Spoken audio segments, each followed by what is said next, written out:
الحمد لله وكفى وسلام على عباده الذين اصطفى أما بعد أعوذ بالله من الشيطان الرجيم بسم الله الرحمن الرحيم ألم يجدك يتيما فآوى سبحان ربك رب العزة عما يصفون وسلام على المرسلين والحمد لله رب العالمين اللهم صل على سيدنا محمد وعلى آل سيدنا محمد وبارك وسلم اللهم صل على سيدنا محمد وعلى آل سيدنا محمد وبارك وسلم اللهم صل على سيدنا محمد وعلى آل سيدنا محمد وبارك وسلم۔ گھروں میں میڈیسن کی بوتلوں پر یہ لکھا ہوتا ہے shake well before use. Juices کی بوتلوں پر بھی لکھا ہوتا ہے شیک ویل بیفور یوز، کہ استعمال کرنے سے پہلے اس کو اچھی طرح ہلا لو۔ یوں سمجھ لیجئے کہ اللہ رب العزت کے ہاں بھی سنت یہی ہے، جس بندے کو انعام سے نوازنا ہوتا ہے انعام دینے سے پہلے اس کو اچھی طرح آزماتے ہیں۔ اس کی دلیل قرآن عظیم الشان میں سے اللہ تعالیٰ ارشاد فرماتے ہیں وَإِذِ ابْتَلَىٰ إِبْرَاهِيمَ رَبُّهُ بِكَلِمَاتٍ، اور یاد کرو اس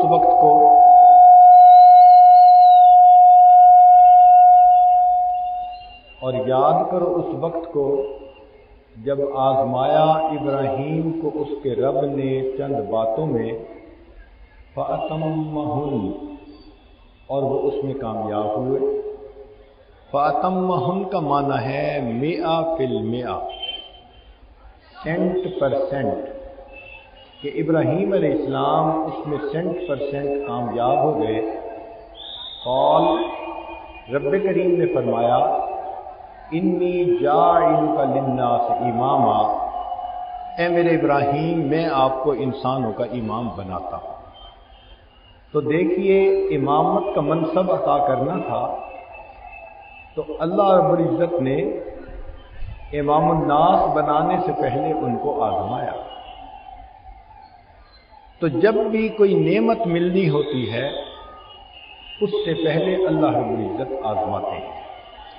پہلی امتوں میں بھی یہی آزمائش اتنی ہوئی مستهم البأساء والضراء وزلزلوا، ان کو تنگ دستی پہنچی، جھنجھوڑا گیا، حتی یقول الرسول والذین آمنوا معه متی نصر اللہ، حتیٰ کہ ایمان والے اور اللہ کے رسول یہ پکار اٹھے کہ اللہ کی مدد کب آئے۔ صحابہ رضی اللہ عنہم کے ساتھ بھی یہی معاملہ ہوا۔ قرآن مجید میں ہے وَزُلْزِلُوا زِلْزَالًا شَدِيدًا هُنَالِكَ ابْتُلِيَ الْمُؤْمِنُونَ وَزُلْزِلُوا زِلْزَالًا شَدِيدًا۔ اللہ تعالیٰ نے خوب آزمایا، پھر ان کو نعمت ملی کہ فرمایا رضی اللہ عنہم ورضوا عنہ۔ تو یہ ایک دستور ہے، یہ سنت خداوندی ہے کہ جب کسی کو نعمت سے نوازنا چاہتے ہیں تو اس کو اچھی طرح جھنجھوڑتے ہیں، آزماتے ہیں۔ اللہ کے پیارے حبیب صلی اللہ علیہ وسلم نے جب اس دنیا میں تشریف لانا تھا تو آپ کی تشریف آوری سے پہلے اللہ تعالیٰ نے 3 قریبی رشتہ داروں کو آزمایا۔ سب سے پہلے آپ کے دادا عبد المطلب، ان کا نام شیبہ تھا۔ اس کی وجہ یہ تھی کہ سر کے اندر کچھ بال پیدائشی سفید تھے، ماں کے پیٹ سے پیدا ہوئے تھے تو بچپن سے ہی کچھ بال سر میں سفید تھے، ایک لٹ بالوں کی سفید تھی، اس وجہ سے ان کا نام شیبہ رکھا گیا۔ بہت زیادہ خوبصورت تھے، مگر اللہ کی شان کے بچپن میں یتیم ہو گئے۔ تو ان کی والدہ سلمہ وہ مدینہ طیبہ سے تھیں، وہ خاوند کی وفات کے بعد پھر واپس اپنے میکے مدینہ طیبہ آ گئیں، تو یہ بھی اپنی والدہ کے ساتھ آ گئے۔ میکے میں غربت بہت تھی، نہ کھانا ملتا تھا نہ پہننا ملتا تھا، تو عبد المطلب کا لڑکپن بہت غربت میں گزرا۔ ایک مرتبہ ایک حارثی قبیلہ کا شخص مدینہ طیبہ گیا، اس نے دیکھا کہ کچھ نوجوان تیر اندازی کر رہے ہیں، مگر ان میں ایک لڑکا ایسا ہے کہ جب نشانہ لگاتا ہے تو صحیح نشانہ لگتا ہے، اور نشانہ ٹھیک لگنے کے بعد وہ بڑے خوشی سے کہتا ہے کہ میں اس خاندان کا شخص ہوں جس خاندان کے ہر بندے کا نشانہ ٹھیک جگہ پر لگنا اسے زیب دیتا ہے۔ تو اس نے پوچھا یہ کون ہے؟ اسے بتایا گیا کہ یہ قریش کی اولاد ہے، یتیم ہو گیا، اب یہ اپنی والدہ کے ساتھ غربت کی زندگی گزار رہا ہے۔ وہ ان کے چچا مطلب کے دوست تھے۔ چنانچہ وہ حارثی شخص واپس مکہ مکرمہ گیا اور اس نے وہاں جا کر عبد المطلب کو کہا کہ تمہارا بھتیجا اتنی غربت کی زندگی گزار رہا ہے، تم لوگ اتنے امیر لوگ ہو، امراء میں سے ہو، تم اپنے بھائی کے بیٹے کی کفالت نہیں کر سکتے، ایک یتیم کو نہیں پال سکتے۔ مطلب کو اتنا اس نے اکسایا کہ اس نے قسم کھا لی کہ جب تک میں اپنے بھتیجے کو واپس نہیں لے آؤں گا میں چین سے نہیں بیٹھوں گا۔ چنانچہ مطلب مدینہ گئے، اس کی والدہ سے بات کی کہ میں اپنے بھائی کے بیٹے کو واپس مکہ مکرمہ لے جانا چاہتا ہوں۔ وہ ماں تھی، پہلے تو وہ گھبرائی کہ میں بچے کی دوری برداشت نہیں کر سکوں گی، پھر لوگوں نے سمجھایا تیرے بیٹے کی پرورش اچھی ہوگی، کچھ بن جائے گا، تیرے لیے تو خوشی کا باعث ہوگا۔ چنانچہ ماں آمادہ ہو گئی۔ مطلب اپنے چھوٹے بھتیجے کو اپنی سواری پر بٹھا کر لے آئے۔ جب مکہ مکرمہ میں داخل ہوئے تو لوگوں نے دیکھا کہ آگے مطلب ہیں اور پیچھے ایک نوجوان لڑکا ہے، تو لوگ سوچے کہ یہ اپنے لیے کوئی غلام لایا ہے۔ وہاں سے ان کا نام عبد المطلب پڑ گیا، حالانکہ یہ چچا کے غلام تو نہیں تھے، مگر نام عبد المطلب پڑ گیا۔ تو یہ نبی علیہ السلام کے دادا۔ جب مکہ مکرمہ میں انہوں نے رہنا شروع کیا، اس نوجوان کے اندر قائدانہ صلاحیتیں تھیں، یہ معاملہ فہمی رکھتا تھا، کرائسس مینجمنٹ اس کو آتی تھی، ڈیسیژن میکنگ بہت اچھی تھی، لوگوں کے ساتھ اچھے اخلاق کے ساتھ پیش آتا۔ چنانچہ جب یہ جوان ہوا تو جتنے قریش کے لوگ تھے انہوں نے متفقہ طور پر اس کو بیت اللہ کا انچارج بنا دیا، تو بیت اللہ کی کنجیاں عبد المطلب کے ہاتھ میں آ گئی۔ یوں عبد المطلب بیت اللہ کے کنجی بردار بن گئے۔ وقت اچھا گزر رہا تھا، دوسری آزمائش ان کے بیٹے پر آئی۔ ان کے کئی بیٹے تھے، جن میں سے ایک کا نام تھا عبداللہ، جو چھوٹا بھی تھا، سب سے زیادہ خوبصورت بھی تھا۔ وہ آزمائش کیسے آئی کہ عبد المطلب نے سن رکھا تھا کہ اللہ کے گھر کے قریب کوئی جگہ ہے جہاں زمزم کا کنواں تھا، وقت کے ساتھ ساتھ وہ بند ہو گیا، اور اس زمانے میں سب سے بڑی پرابلم پانی کا نہ ہونا تھا۔ نہ پینے کو پانی ملتا تھا نہ جینے کو پانی ملتا تھا. تو لوگ بہت مشکل میں تھے. عبد المطلب کو کیا شوق چڑھا، انہوں نے مختلف جگہوں سے زمین کی کھدائی شروع کر دی. یہ اکیلے زمین کھودتے رہتے، کوئی انہیں بے وقوف سمجھتا، کوئی دیوانہ سمجھتا. پسینہ بہہ رہا ہے، گرمی کے اندر موسم میں یہ زمین کھود رہے ہیں. چاہتے تھے کہ مجھے وہ کنواں مل جائے جس سے زمزم نکلا. حتیٰ کہ جب انہوں نے خوب محنت کی اور کنواں نہ نکلا تو انہوں نے منت مانی کہ اگر اللہ تعالیٰ نے زمزم کا پانی مجھے عطا کر دیا، کنواں وہ مل گیا، تو اپنے بیٹوں میں سے میں ایک بیٹے کو اللہ کے نام پہ قربان کروں گا. اللہ کی شان. کچھ عرصہ گزرا کہ انہوں نے جب کھودتے کھودتے ایک چٹان دیکھی. وہ چٹان اصل میں کنویں کے منہ کے اوپر رکھ کے کسی نے بند کیا ہوا تھا. چٹان توڑنے کی دیر تھی کہ نیچے سے پانی نکل آیا. یہ بات تو اہل مکہ کے لیے سب سے زیادہ خوشی کا باعث تھی کہ زمزم کا پانی مل گیا، آبادی وہاں خوشی کے ساتھ آباد ہو جائے گی. چنانچہ لوگ بڑے خوش تھے کہ ہمارے قبیلے کے سردار نے پانی کو ڈھونڈ لیا. مگر عبد المطلب دل میں غمزدہ بھی بڑا تھا کہ اب مجھے اپنی اولاد میں سے کسی بیٹے کو قربان کرنا پڑے گا. چنانچہ انہوں نے سب بچوں کے نام لکھے اور قرعہ ڈالا کہ میں کس بچے کو اللہ کے نام پہ قربان کروں. اللہ تعالیٰ کی شان دیکھیے کہ جو بچوں میں سب سے زیادہ خوبصورت تھا، زیادہ پیارا تھا، چھوٹا تھا، عبداللہ، اسی کے نام قرعہ پڑ گیا. چنانچہ عبد المطلب نے فیصلہ کر لیا کہ میں عبداللہ کو اللہ کے نام پہ قربان کروں گا. لوگوں نے سنا تو انہوں نے آ کے سمجھایا کہ نہیں، عبداللہ کو تم قربان نہ کرو، عبداللہ کے بدلے اونٹ اللہ کے راستے میں قربان کر دو. چنانچہ عبد المطلب نے اب قرعہ ڈالنا شروع کیا. میں عبداللہ کو قربان کروں یا 10 اونٹوں کو؟ قرعہ عبداللہ کے نام. میں عبداللہ کو قربان کروں یا 20 اونٹوں کو؟ قرعہ عبداللہ کے نام. 30 اونٹ، 40 اونٹ. جب 100 اونٹ کی نیت کی گئی تو اس وقت قرعہ اونٹوں کے نام نکلا.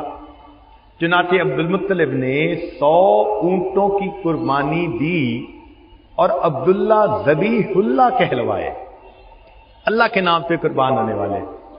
چنانچہ ایک مرتبہ ایک اعرابی نبی علیہ السلام کی خدمت میں آیا، کہنے لگا یا ابن الذبیحین، اے 2 ذبیح ہونے والوں کے بیٹے. تو نبی علیہ السلام مسکرائے، فرمایا ہاں میرے اجداد میں سے 2 ذبیح اللہ تھے، ایک اسماعیل ذبیح اللہ تھے اور ایک میرے والد عبداللہ ذبیح اللہ تھے. اب اس عبداللہ پر یہ آزمائش تھی. تیسری آزمائش نبی علیہ الصلوۃ والسلام کی والدہ ماجدہ، ان کا نام تھا آمنہ، مدینہ طیبہ کی رہنے والی تھیں اور قبیلے کا نام تھا بنی زہرہ. جب عبد المطلب نے اپنے بیٹے کی شادی کرنے کا ارادہ کیا تو انہیں بنی زہرہ میں سے رشتہ لینے کا خیال آیا. چنانچہ وہ اپنے بیٹے کے لیے گئے اور آمنہ کا رشتہ پسند کیا اور لے کر آئے. اللہ کی شان دیکھیے کہ بچہ بھی جوان تھا اور بچی کی بھی ابتدائی جوانی کی عمر تھی. شادی ہو گئی. ابھی 6 مہینے میاں بیوی دونوں گھر میں اکٹھے رہے کہ اتنے میں ایک قافلے نے شام تجارت کا سفر کرنا تھا. تو عبداللہ کی نیت بنی اب تو میں شادی شدہ بھی ہو گیا، مجھے چاہیے میں کوئی تجارتی سفر کروں، جو اس میں سے بچے گا تو گھر کی ضرورتیں پوری ہوں گی. عبداللہ نے تجارت کی نیت کر لی. آمنہ کے لیے یہ بڑی غمناک خبر تھی کہ 6 مہینے شادی کو ہوئے اور ابھی خامن کی جدائی.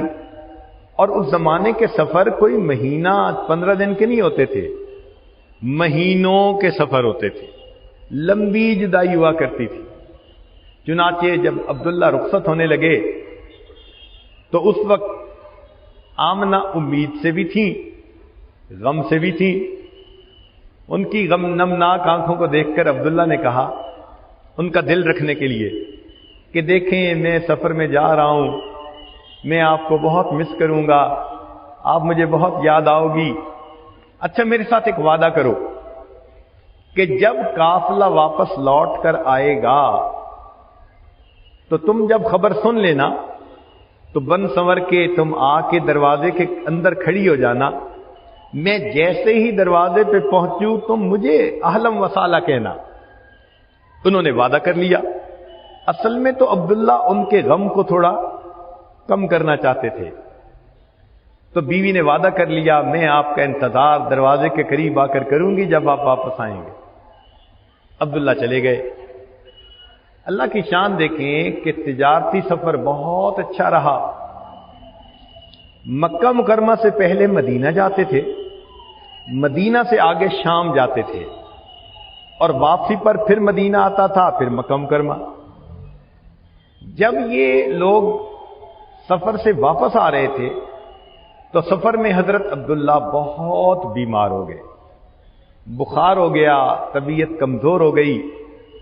جب مدینہ طیبہ پہنچے تو وہاں چونکہ سسرال تھا تو بنی زہرہ والوں نے کہا کہ بھائی اس حالت میں سفر تو بہت زیادہ تکلیف کا باعث ہے، تو آپ عبداللہ کو ہمارے پاس چھوڑ دو، ہم ان کا علاج معالجہ کریں گے، خدمت کریں گے، صحت مند ہوں گے تو پہنچا دیں گے.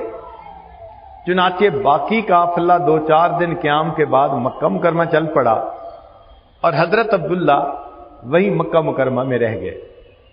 جب یہ قافلہ مکہ مکرمہ پہنچا تو مکہ مکرمہ کے اندر ایک خوشی تھی. ہر گھر کے اندر عورتیں خوش تھیں، بچے خوش تھے کہ ہمارے میاں آ رہے ہیں، ہمارے ابو آ رہے ہیں. جب قافلے کے پہنچنے کی خبر ملی تو بی بی آمنہ بھی خوش ہوئی، نہائی، اچھے کپڑے پہنے، چاہتی تھیں کہ میں دروازے کے قریب جا کر اپنے خاوند کا استقبال کروں، میں اپنا وعدہ پورا کروں. لیکن دروازے کے قریب کھڑے اتنی دیر گزر گئی، حضرت عبداللہ آتے ہی نہیں تھے. پتہ کروایا کہ کہاں ہیں. لوگوں نے کہا جی قافلے کے سب لوگ تو گھروں کو چلے گئے، پیچھے تو کوئی نہیں بچا. پتہ کروایا کہ کہاں ہیں حضرت عبداللہ. اطلاع ملی وہ بیمار تھے، مدینہ طیبہ رہ گئے اور آ نہیں سکے.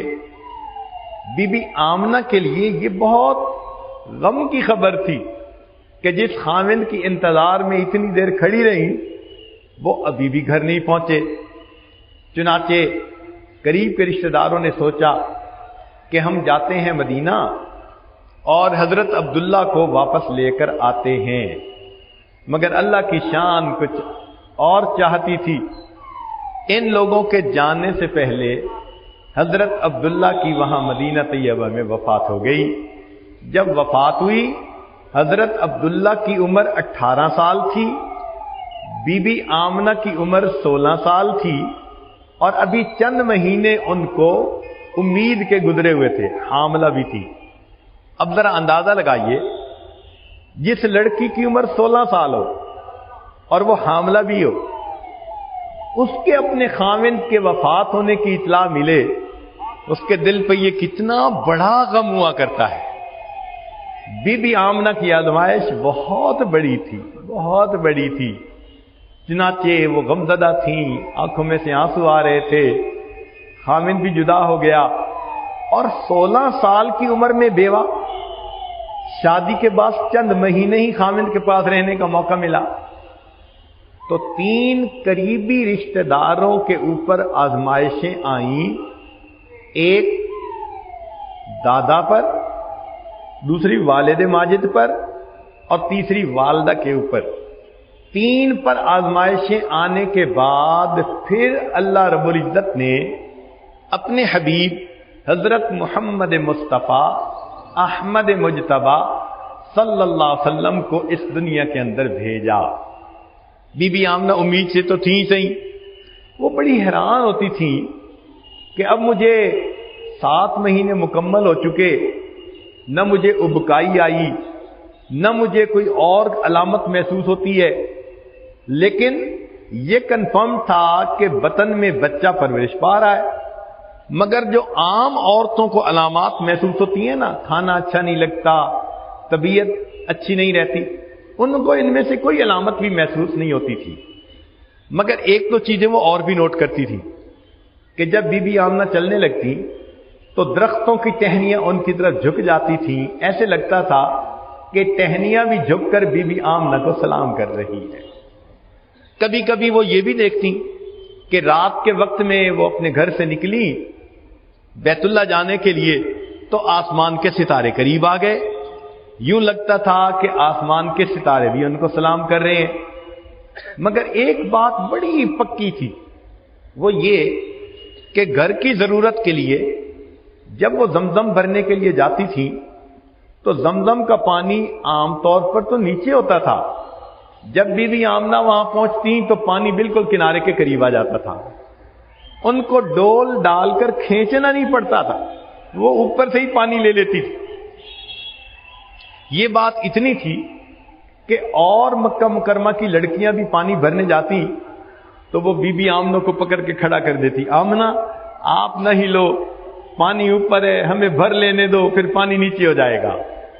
تو بی بی آمنہ بھی یہ تمام علامات محسوس کرتی اور ان کو بھی فیل ہوتا کہ میرے بطن میں جو بچہ ہے لگتا ہے کوئی بڑا بابرکت ہے، لیکن ظاہر میں میاں فوت ہو چکے تھے، گھر کے اندر خرچے کی کمی تھی۔ اب ایک سرخ ستارہ آسمان کے اوپر چمکنے لگا۔ پہلی کتابوں میں ایک نشانی بتائی گئی تھی کہ جب نبی آخر الزمان دنیا میں تشریف لائیں گے تو ان کے آنے سے پہلے سرخ ستارہ چمکے گا۔ جب سرخ ستارہ چمکنا شروع ہوا تو جو یہودی اہل کتاب تھے ان کے گھروں کے اندر تو غلغلہ مچ گیا کہ اب اس نبی کے پیدا ہونے کے وقت قریب ہے۔ چنانچہ انہوں نے پہلے تو مدینہ طیبہ میں جتنی عورتیں امید سے تھیں ان کا پتہ کروایا، پھر یہ پتہ کروایا کہ کس کے ہاں بچے کی ولادت قریب ہے۔ پتہ چلا کہ سینکڑوں عورتیں حاملہ، مگر ابھی تو سب کو کئی مہینے باقی ہیں۔ تو پھر انہوں نے مکہ مکرمہ میں پتہ کروایا، ان کو پتہ چلا کہ بنو ہاشم میں عبد المطلب کے بیٹے کے ہاں جو بیوی تھی وہ امید سے ہے اور ولادت بھی قریب ہے، چونکہ ان کا رشتہ بنو اسماعیل سے ملتا تھا۔ اس پر ان یہودیوں کے دل کے اوپر بڑا غم ہوا، مگر اللہ تعالیٰ کو جو مقصود تھا وہی ہو کر رہا۔ جس رات نبی علیہ الصلوۃ والسلام کی ولادت باسعادت ہونی تھی، گھر کے اندر چراغ میں ڈالنے کے لیے تیل بھی نہیں تھا۔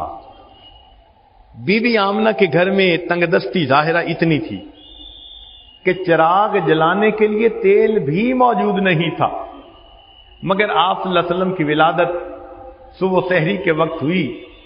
سحری کے وقت ولادت کا مقصد یہ تھا کہ لوگوں، رات کا اندھیرا جب چلا جاتا ہے تو صبح کی سفیدی آ جاتی ہے، یہ مہمان ایسے دنیا میں تشریف لائے ہیں کہ آج کے بعد ظلم اور شرک کی رات ختم ہو جائے گی اور اب دنیا کے اندر ایمان کا اجالا آ جائے گا۔ کچھ علامتیں اور بھی تھیں۔ ایک تو یہ کہ فارس کا جو بادشاہ تھا اس کے محل کے، کسرا کے محل کے 14 کنگرے گر گئے۔ تو تعبیر پوچھی، انہوں نے کہا جی کوئی ایسا بچہ پیدا ہوا ہے جو آپ سے تخت و تاج لے گا، لیکن 14 نسلوں کے بعد وہ بڑا خوش ہو گیا، حالانکہ اس کو نہیں پتا تھا کہ اس کے بعد اس کے جو جانشین بنیں گے وہ تھوڑے تھوڑے عرصے میں مرتے جائیں گے۔ عثمان غنی لانو کے زمانے میں اللہ رب العزت نے یہ علامت بھی پوری کر دی۔ ایک اور بات ہوئی کہ کسرا نے یہ خواب دیکھا کہ اس کے گھوڑے ہیں اور ان گھوڑوں کو اونٹوں والے لوگ جزیرے عرب سے باہر نکال رہے ہیں. تو تعبیر دینے والے نے تعبیر دی کہ عرب لوگ اتنے مضبوط بن جائیں گے کہ یہ باہر سے جانے والی طاقتوں قوتوں کو واپس دھکیل دیں گے. ایران کے اندر ایک آتش کدہ تھا جس کی آگ 1000 سال سے مسلسل جل رہی تھی. اس رات وہ آگ بھی اچانک بجھ گئی. تو یہ علامات تھیں جس کے ذریعے اللہ رب العزت نے مخلوق کو یہ پیغام پہنچا دیا کہ دیکھو اب دنیا کو ہدایت دینے والے، دنیا کے لیے شمع ہدایت بن کر آنے والے دنیا میں آ رہے ہیں. اب کفر اور شرک کا وقت ختم ہو گیا، اب ایمان کا وقت شروع ہو گیا. چنانچہ جب نبی علیہ الصلوۃ والسلام کی ولادت باسعادت ہوئی تو آپ صلی اللہ علیہ وسلم نے جب لیٹے ہوئے تھے تو بستر کے اوپر سجدہ بھی کیا. اور آپ صلی اللہ علیہ وسلم کو آپ کے دادا نے جب دیکھا تو بڑے خوش ہوئے کہ اتنا خوبصورت ہے میرا پوتا. پھر وہ آپ کو لے کر بیت اللہ گئے. اس زمانے کا دستور یہی تھا کہ جب بھی بچہ پیدا ہوتا تھا تو عورتیں حصول برکت کے لیے سب سے پہلے اسے بیت اللہ بھیجتی تھیں کہ وہاں اس کے لیے دعا کی جائے. تو عبد المطلب اپنے بچے کو لے کر گئے، مگر انہیں کیا پتا تھا کہ میں حصول برکت کے لیے جس بچے کو لے کر جا رہا ہوں یہ بچہ تو جہانوں کے لیے رحمت للعالمین بن کے آ رہا ہے. اب ان کے ذہن میں ایک بات آئی کہ جس بندے نے بچہ دیکھا اس نے کہا عبد المطلب اتنا خوبصورت بچہ تو کبھی دیکھا نہیں، اتنا پیارا بچہ تو کبھی دیکھا نہیں، یہ تو بڑا کیوٹ نظر آتا ہے، یہ تو بہت بیوٹیفل ہے. تو جب سب نے تعریفیں کی اللہ نے عبد المطلب کے دل میں نام ڈالا کہ میں اس کا نام رکھوں وہ جس کی بہت زیادہ تعریفیں کی گئیں. چنانچہ انہوں نے محمد نام تجویز کیا. محمد کا مطلب ہوتا ہے کہ وہ ذات جس کی دنیا میں اتنی تعریفیں کی جائیں کہ کائنات میں مخلوق میں سے کسی اور کی اتنی تعریفیں نہ کی گئی ہیں. بہت پیارا نام. پھر ایک نام احمد بھی رکھا گیا کہ وہ ذات جو اللہ تعالیٰ کی اتنی تعریفیں کرے کہ اتنی تعریفیں کسی اور نے کی ہی نہ ہو. تو آپ صلی اللہ علیہ وسلم محمد بھی تھے اور آپ صلی اللہ علیہ وسلم احمد بھی تھے. جب دنیا میں پیدا ہوئے تو آپ یتیم تھے. اللہ نے دنیا میں دکھا دیا کہ لوگوں یتیم کا تو باپ نہیں ہوتا، لوگ سمجھتے ہیں بے سہارا ہوتا ہے، لیکن یاد رکھو جس کا اب نہیں ہوتا اس کا رب ہوتا ہے، اور جس کا رب ہوتا ہے پھر اسی کا سب ہوا کرتا ہے. امی و دقیق دان عالم بے سایہ او صاحبان عالم. اللہ رب العزت نے اپنے حبیب صلی اللہ علیہ وسلم کو کیا نعمتیں عطا فرمائیں. چنانچہ آسمان کے ستارے جھکنے میں بھی حکمت تھی.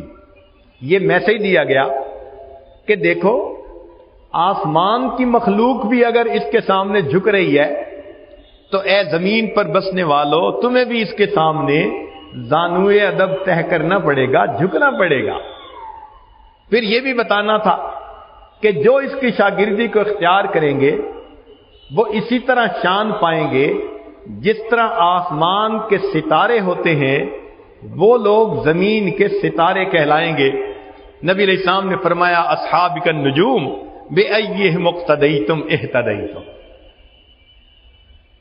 پھر یہ بھی بتایا کہ دیکھو جب آسمانی مخلوق بھی ان کا احترام کر رہی ہے تو دنیا والوں تمہیں سرداری ملے گی جب تم لوگ ان کے قدموں میں آؤ گے. تو اللہ رب العزت نے چند باتوں کے ذریعے دنیا کو یہ پیغام دے دیا. کچھ دن ہوئے تھے نبی علیہ الصلوۃ والسلام کی پیدائش کو کہ عجیب بات ہوئی. مکہ مکرمہ سے کوئی 100-150 کلومیٹر دور ایک بستی ہے جو بنو سعد کی بستی کہلاتی ہے. اس کی کوئی 10 عورتیں تھیں. انہوں نے آپس میں مشورہ کیا کہ آؤ ہم چلیں اور مکہ مکرمہ سے کچھ بچے اپنے پاس لے آئیں، ان کو یہاں پالیں گے اور جب واپس لے جائیں گے تو ہمیں ان کے والدین سے انعام ملے گا، تو ایک انکم کا ذریعہ بن جائے گا. اس زمانے میں اپنے بچوں کو اس طرح دیہاتوں میں بھیج دیا جاتا تھا. ایک تو ان کو بیماریاں نہیں ہوتی تھیں جیسے وائرس کی بیماریاں ہوتی ہیں، کیونکہ مکہ مکرمہ جو تھا بیت اللہ یہ چوراہا تھا، مختلف ملکوں کے قافلے گزرتے رہتے تھے اور قافلوں سے وائرس ٹائپ بیماریاں بھی آتی رہتی تھی. تو لوگ بچوں کو، چھوٹے بچوں کو وہاں رکھنے سے ذرا گھبراتے تھے تو وہ بھیج دیتے تھے. اور ایک بات اور بھی ہے کہ یہاں باہر کے قافلوں کے آنے کی وجہ سے بچوں کی زبان اتنی شستہ نہیں ہوتی تھی جو عربوں کی ہونی چاہیے تھی، تو دیہات میں بھیجنے سے وہ صاحب زبان بھی اچھے بن جاتے تھے. چنانچہ 10 عورتوں نے نیت کی کہ ہم مکہ مکرمہ جاتے ہیں. ان میں ایک عورت تھی جس کا نام تھا حلیمہ، وہ بھی اپنے خاوند کے ساتھ چل پڑی. اس کے پاس ایک اونٹنی تھی اور ایک گدی تھی، لیکن دونوں کمزور کیونکہ کھانے کو کچھ ملتا نہیں تھا. اب باقی عورتوں کی سواریاں تو تازہ دم آگے نکل جاتی اور حلیمہ پیچھے رہ جاتی، تو ان کو رک کر حلیمہ کے آنے کا انتظار کرنا پڑتا. 4-5 مرتبہ وہ مختلف جگہوں پر رکیں اور حلیمہ کا انتظار کیا. پھر انہوں نے کہا حلیمہ ہمارا سفر بھی کھوٹا ہو رہا ہے، اگر اجازت دو تو ہم پہلے چلی جاتی ہیں، تم بعد میں آ جانا. حلیمہ نے کہا جاؤ. چنانچہ وہ باقی 9 عورتیں جو تھیں وہ ساری کی ساری جلدی مکہ مکرمہ آ گئیں. حلیمہ کمزور سواری کی وجہ سے پیچھے رہ گئی. مکہ مکرمہ میں آنے والی عورتوں نے جتنے مختلف بچے تھے وہ سارے دیکھے. انہوں نے کوشش کی کہ امیر لوگوں کے بچے اپنی گود میں لیں. 1-2 عورتیں آئیں، بچے کو دیکھا، پوچھا والد کیا کرتے ہیں؟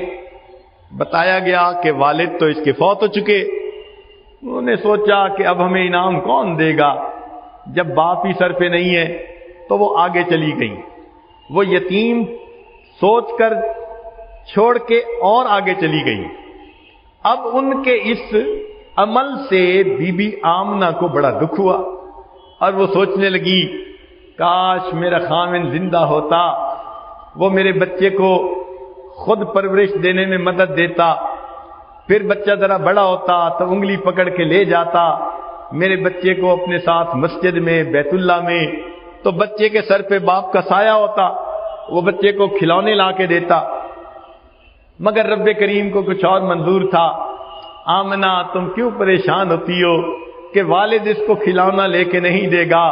اس بچے نے تو وہ شان پانی ہے، آنے والے وقت میں ہم آسمان کے چاند کو اس کے لیے کھلونا بنا دیں گے. یہ انگلی کا اشارہ کرے گا، آسمان کے چاند کے 2 ٹکڑے ہو جائیں. اس کے والد اس کو کیا بازاروں کی سیر کروائیں گے. آنے والا وقت آئے گا ہم اس بچے کو عرش پر بلائیں گے اور ہم اس کو یہاں پر جنت کی سیر کروائیں. آمنہ تو کیوں پریشان ہوتی ہے؟ بہرحال بی بی آمنہ غمزدہ تھی. جب حلیمہ سعدیہ پہنچی تو پتہ چلا کہ مکہ مکرمہ میں ایک ہی بچہ ہے. والد کیا کرتے ہیں؟ پتہ چلا جی والد تو وفات پا گئے. تو حلیمہ سعدیہ کے دل پہ بھی یہ بات عجیب سی تو لگی.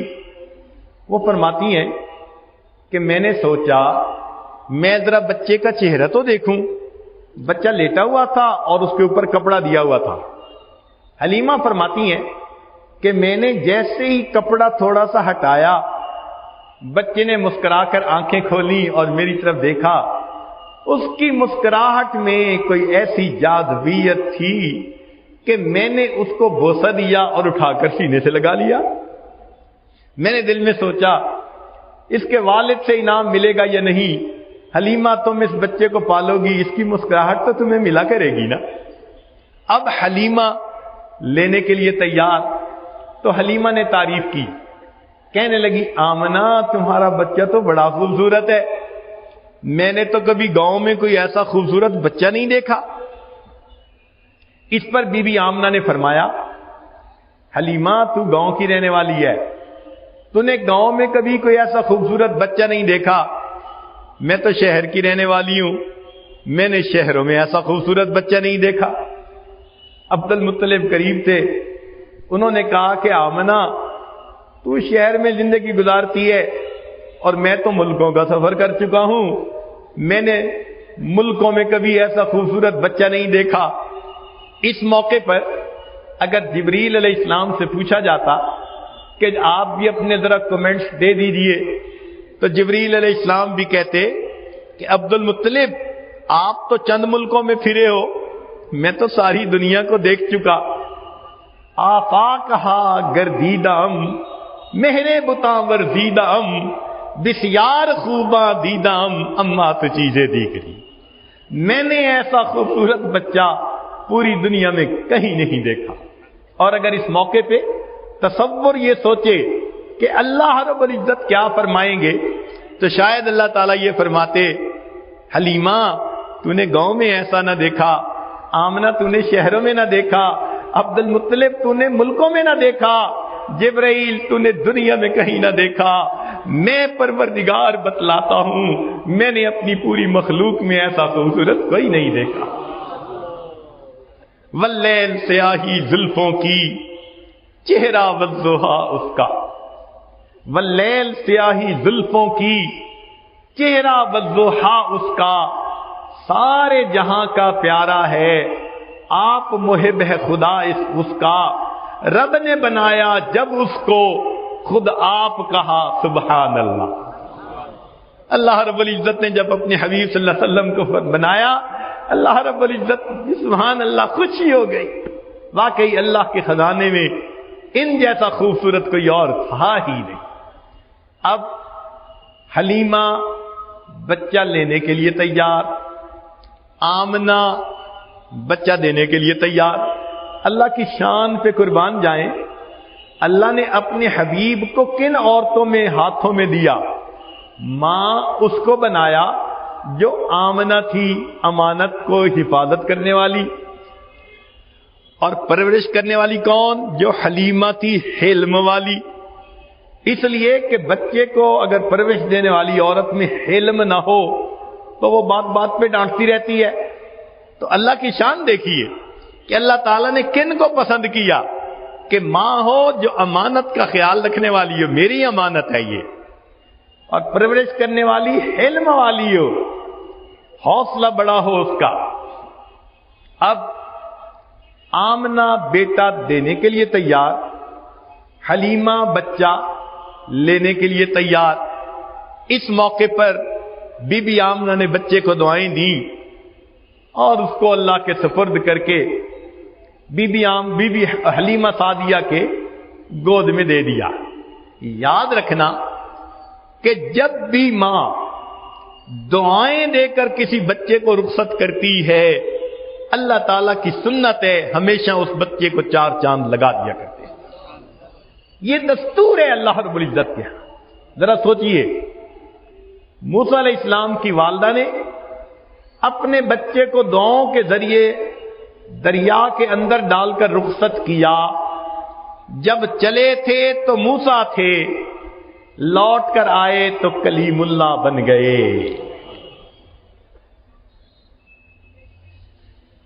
حضرت اسماعیل علیہ السلام کو ان کی والدہ نے ابراہیم علیہ السلام کے کہنے پہ نہلایا کہ بڑے کی ملاقات کے لیے جا رہے ہیں، اور دعاؤں سے رخصت کیا۔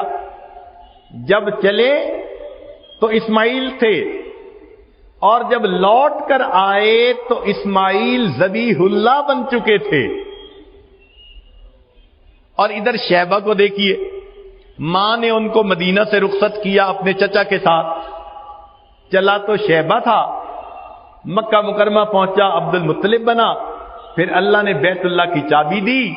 چنانچہ اللہ رب العزت کی رحمت کے ایک وقت آیا جب وہ والی بیت اللہ بن گئے، تو کوئی موسیٰ کلیم اللہ بنا، کوئی اسماعیل ذبیح اللہ بنا، کوئی والی بیت اللہ بنا۔ آج یہ بچہ ماں کی دعائیں لے کے رخصت ہو رہا ہے۔ لوگ نہیں جانتے تھے ایک وقت آئے گا یہی بچہ لوٹے گا پھر محمد الرسول اللہ بنے گا۔ آج کے نوجوان بچے اپنی والدہ کی دعاؤں کی اہمیت کو نہیں سمجھ پاتے، دل دکھا دیتے ہیں، ان کے سامنے زبان درازی کرتے ہیں، دکھ دیتے ہیں، حالانکہ اگر یہ والد کی خدمت کریں اور دعا لیں تو اللہ رب العزت ان کے نصیب کھول دے، اللہ تعالیٰ ان کی پریشانیوں کو ختم کر۔ نبی علیہ السلام کے پاس ایک صحابی آتے ہیں، بڑا گناہ ہو گیا، فرمایا والدہ زندہ ہے؟ جی زندہ ہے۔ فرمایا جاؤ والدہ سے دعا کرو، والدہ کی دعا کے ذریعے اللہ تیرے بڑے گناہ کو بھی معاف فرما دے گا۔ اب حلیمہ سعدیہ نے اس بچے کو اپنے سینے سے لگایا اور باہر نکلی، خاوند انتظار میں تھا۔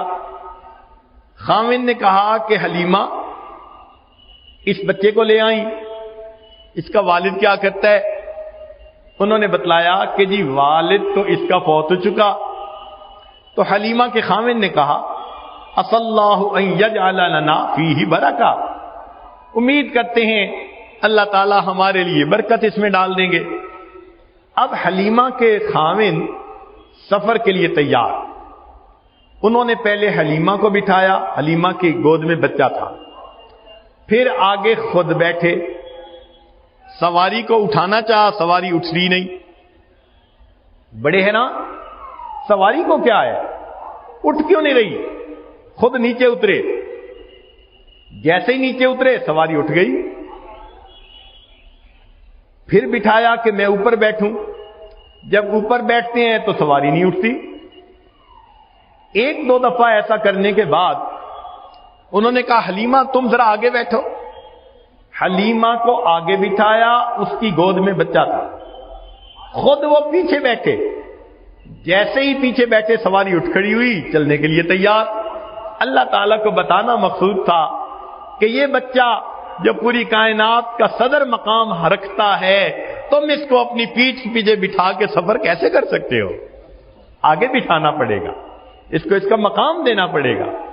اب جو سواری چلی بھاگتی جا رہی ہے، بھاگتی جا رہی ہے، حتیٰ کہ وہ عورتیں جو بہت پہلے سے چلی تھی وہ ابھی راستے میں تھیں کہ یہ سواریاں ان کے قریب سے آگے گزرنے لگی۔ وہ عورتیں بنو سعد کی بڑی حیران، پوچھنے لگی حلیمہ تو نے سواری بدل لی؟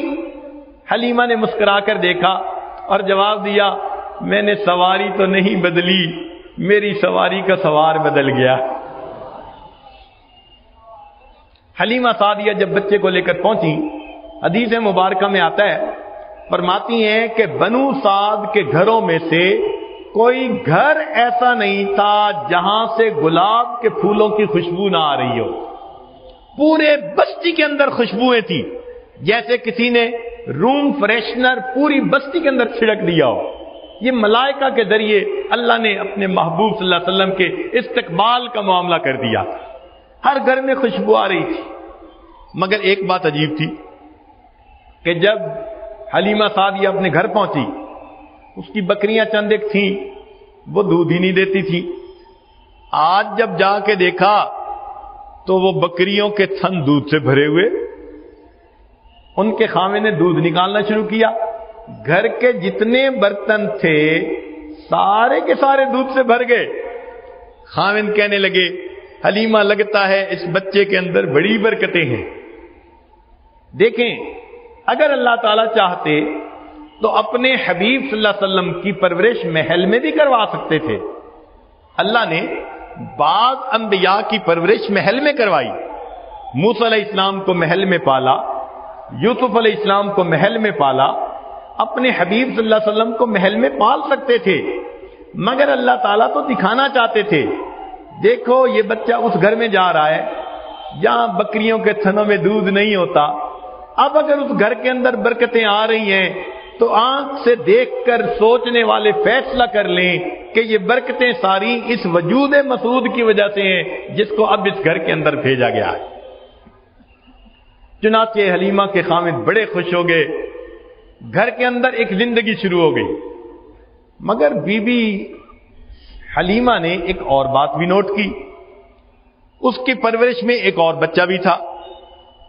تو وہ دیکھتی کہ یہ بچہ جو تھا محمد صلی اللہ علیہ وسلم، اس کو انہوں نے پہلی دفعہ جس طرف سے دودھ پلایا، یہ بچہ فقط ادھر سے ہی دودھ پیتا تھا، دوسری طرف سے دودھ پلانے بھی لگتی تو دودھ نہیں پیتا تھا.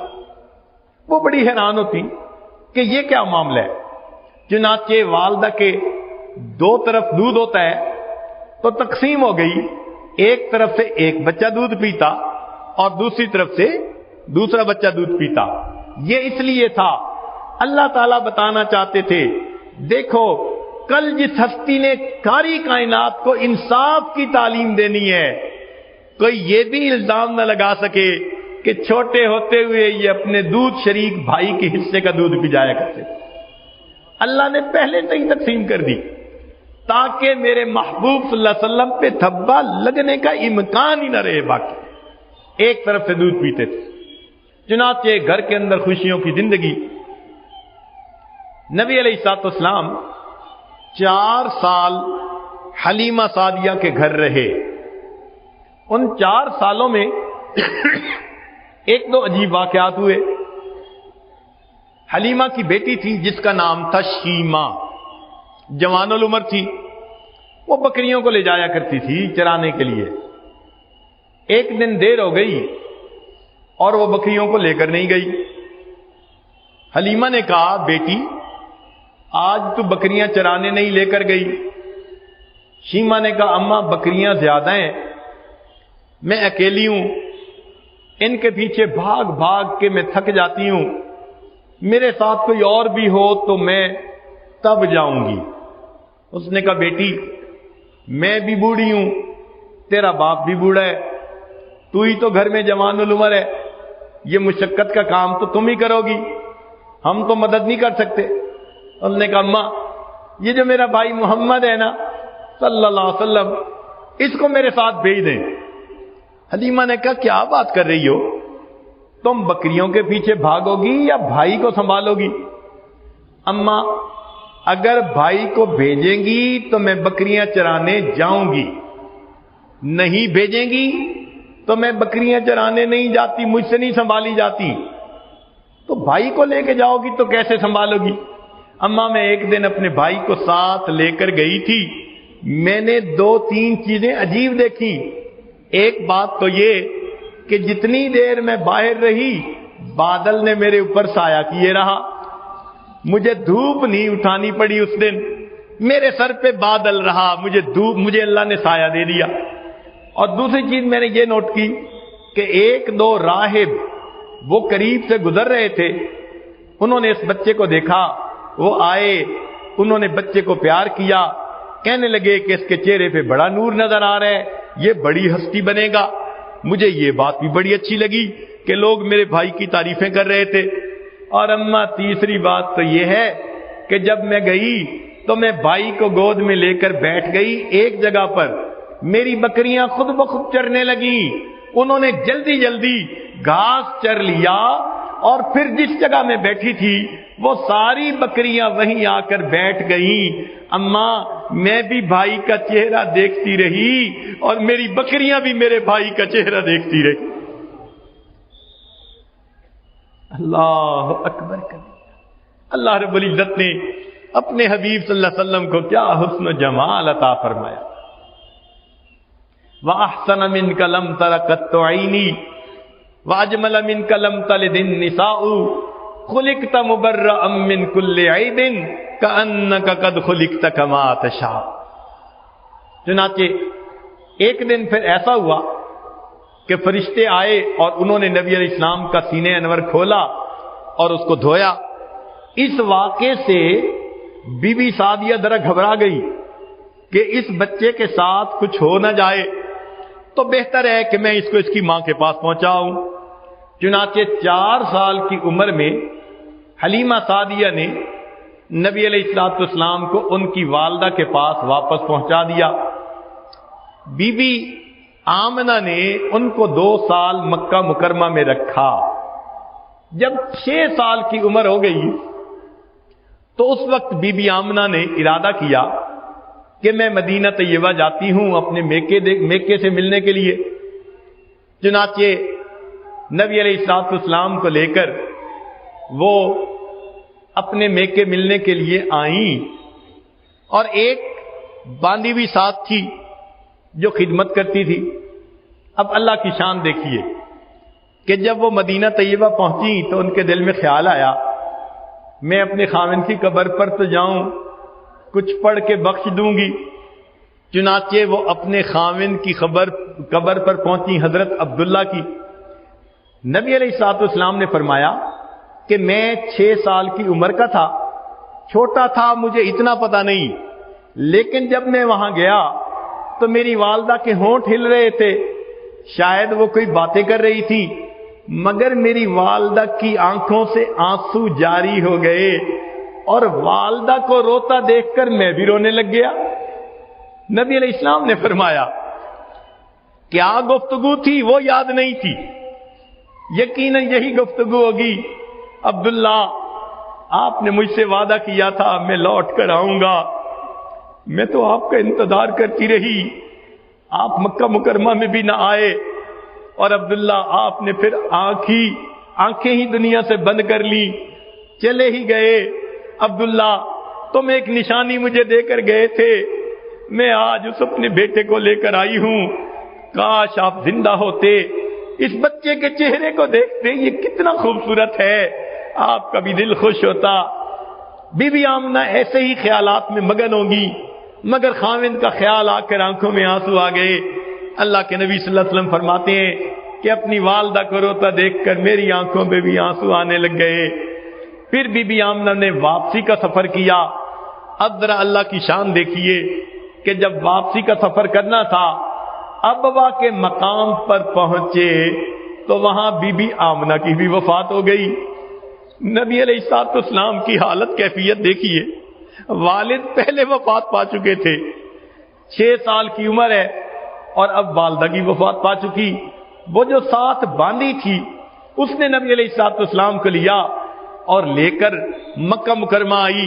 ادھر عبد المطلب کا یہ حال تھا کہ وہ اپنے وہ پوتے کی جدائی سے بہت زیادہ اداس تھے، روزانہ مکہ مکرمہ سے باہر راستے پر نکل کر گھنٹوں انتظار کرتے تھے میری بہو کب آئے گی اور میرے پوتے کو کب لے کر آئے گی، مگر آمنہ تو آتی ہی نہیں تھی۔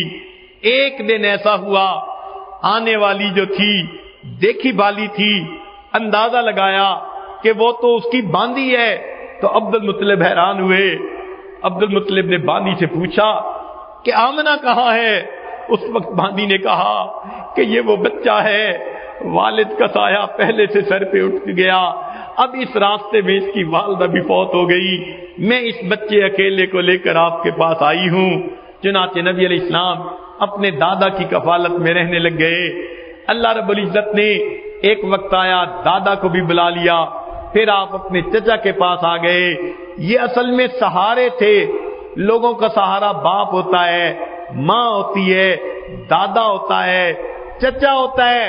اللہ تعالیٰ نے آپ کی مبارک زندگی میں یہ سارے سہارے توڑنے شروع کر دیے۔